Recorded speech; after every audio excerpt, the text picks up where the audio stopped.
ദേ ഈ കാണുന്നത് 3.5 കോടി രൂപയുടെ മുതലാണ്. ധനമന്ത്രി റോഡ് ഉദ്ഘാടനം ചെയ്തിട്ട് അധികം നാളായില്ല. അതിനുള്ളിൽ റോഡിൽ ഗർത്തമായി. വില്ലനായത് കുടിവെള്ള പൈപ്പ്. ഞാൻകടവ് കുടിവെള്ള പദ്ധതിയുടെ പൈപ്പ് ലൈൻ പോകുന്നത് റോഡിനടിയിലൂടെ.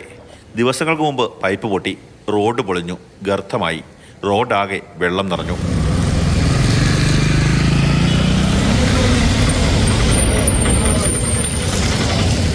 മികച്ച നിലവാരത്തിലുള്ള റോഡ് നിർമ്മാണം പൂർത്തിയാക്കുന്നതിന് മുമ്പ് തന്നെ പൈപ്പ് മാറ്റി സ്ഥാപിക്കുമെന്ന് അധികാരികൾ ഉറപ്പ് നൽകിയതാണ്. ഒന്നും ഉണ്ടായില്ല. ഫലമോ റോഡ് നിർമ്മിച്ച് 2 ആഴ്ചയ്ക്കുള്ളിൽ പൈപ്പ് ലൈൻ പൊട്ടി. ഞങ്ങളൊക്കെ ഇവിടെ വെള്ളത്തിൽ കിടന്ന് കളിക്കുമായിരുന്നു. അതുപോലെ ആക്സിഡന്റ് ഏറ്റവും കൂടുതൽ നടക്കുന്ന ഒരു സ്ഥലം, ഒരു വളവ്, പ്രധാനപ്പെട്ട 3 റോഡ് ചേരുന്ന സ്ഥലം, ജനങ്ങൾ തിങ്ങുന്ന സ്ഥലം, വാഹനങ്ങൾ നിൽക്കുന്ന സ്ഥലം, പ്രധാനപ്പെട്ട മലക്കറി മനുഷ്യന് നിത്യാവശ്യ സാധനങ്ങൾക്കുള്ള ഒരുപാട് പ്രസ്ഥാനങ്ങൾ അപ്പുറത്തോട്ട് വർക്ക് ചെയ്യുന്നുണ്ട്. അവിടെയൊക്കെ വാഹനങ്ങൾ കൊണ്ടിടുകയും ഞങ്ങളൊക്കെ സഹകരിച്ചങ്ങ് ജീവിക്കുക. അവർ കൊണ്ടിട്ടേച്ച് എവിടെയെങ്കിലുമൊക്കെ പോയി എന്തെങ്കിലും മാറ്റുണ്ട്. അങ്ങനെ എപ്പോഴും ബിസിയായ ഒരു സ്ഥലമാണ് ഇവിടെ. നേരത്തെ ഈ റോഡിൽ 2 ഇടങ്ങളിൽ കൂടി പൈപ്പ് പൊട്ടിയിരുന്നു. ഒരിടത്ത് പൈപ്പ് പൊട്ടി റോഡ് തകർന്നത് ഉദ്ഘാടന ദിവസവും. വർഷങ്ങളായി തകർന്ന റോഡിലൂടെ യാത്ര ചെയ്തവരായിരുന്നു പ്രദേശവാസികൾ.